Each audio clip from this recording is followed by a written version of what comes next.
Hey there everybody, it's the True Jaxel here, bringing you a quick guide on the 1 AP Miracle Ariane deck that I use for most of my games. I call it Death because the big card in it is the Death card, which is down here.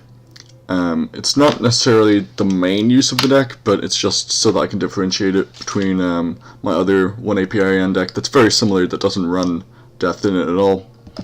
So we're going to quickly go through the deck and what it's used for.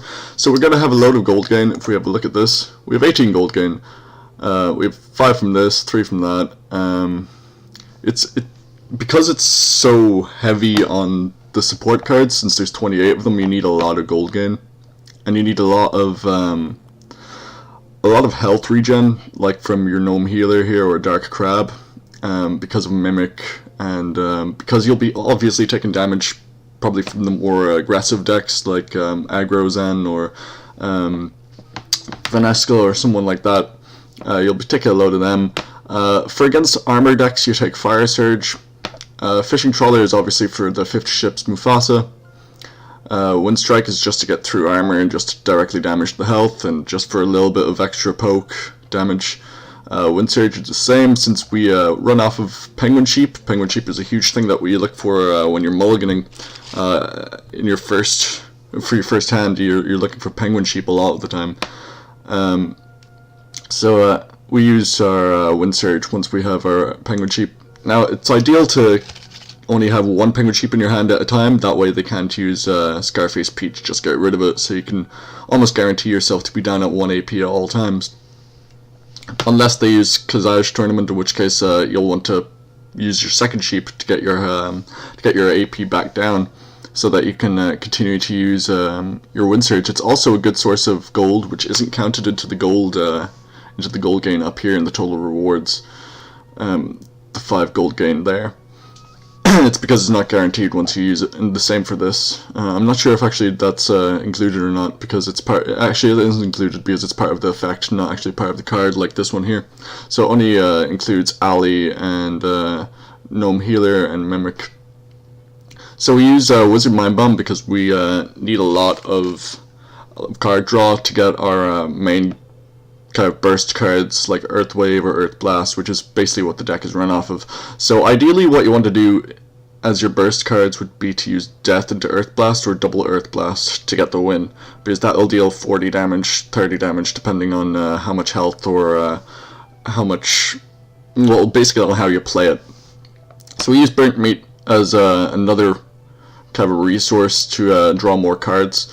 So that's the reason why they're in the deck. The reason why Wizard Mindbomb's in there is because you get 3. You can use that at the start of your the book in chapter 1. If you let's say you go first. No, sorry. Let's say you go second, and you play your Penguin Sheep and you play your Ali, let's say, and then you play your Wizard Mindbomb. That way you'll draw 3, and you also draw 3 at the uptake of your next turn, so that means you'll start off on your max cards. So you'll be on 10 cards then at the start of your next turn, which is always what you want, because that way you have more decisions that are able to be made. You can go with different strategies that you want to do, so you have more choice that way.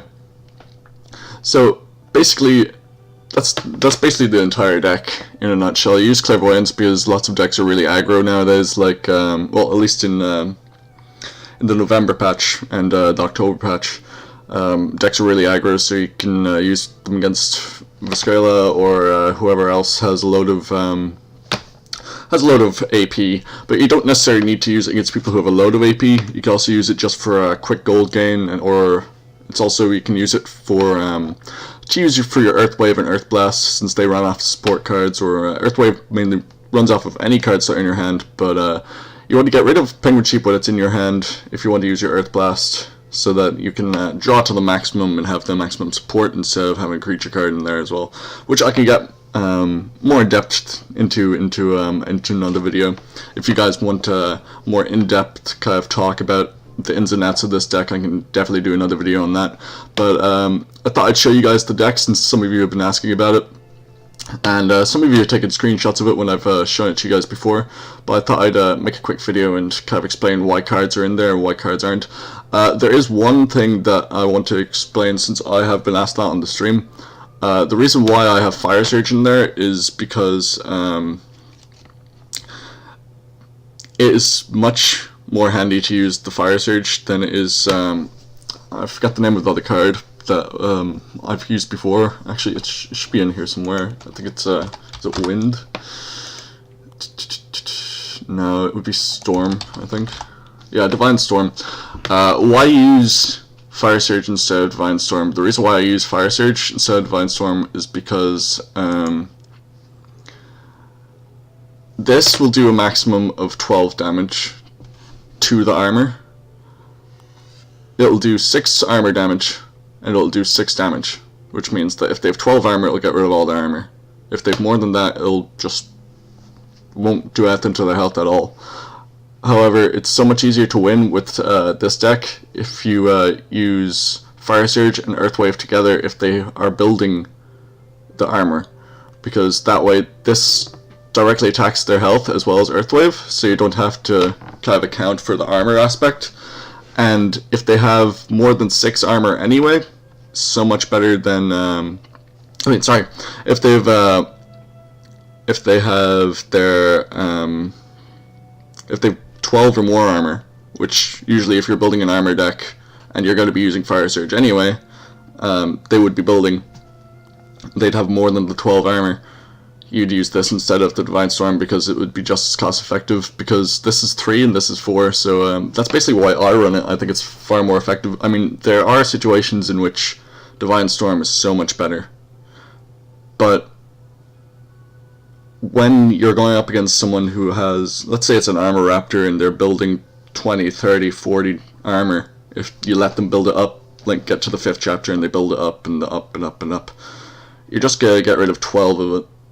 Whereas you can death into Fire Surge if they have the 40 armor or 30 armor, and then you get an instant kill, and then they can't just hit you in the face with their 2 or 3 damage, or even more damage that they have with their AP. When you're down at 1 AP in the final chapter, there's no way you can win unless you Fire Surge if you have Divine Storm. So that's the reason why I run it, basically. There are obviously situations where Divine Storm would work much better, like against let's say Venezuela, who sometimes builds a little bit of armor, and then you can use that there, and because Fire Surge would be pretty much useless. But I think it's just so much better to have it in your deck. It's more, I think there's more utility to the Fire Surge personally.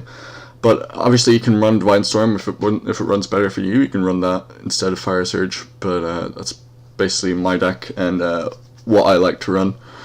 So thank you very much for watching the video, guys. I'll check you guys out in the next video and next time I'm on stream. Thank you very much for watching.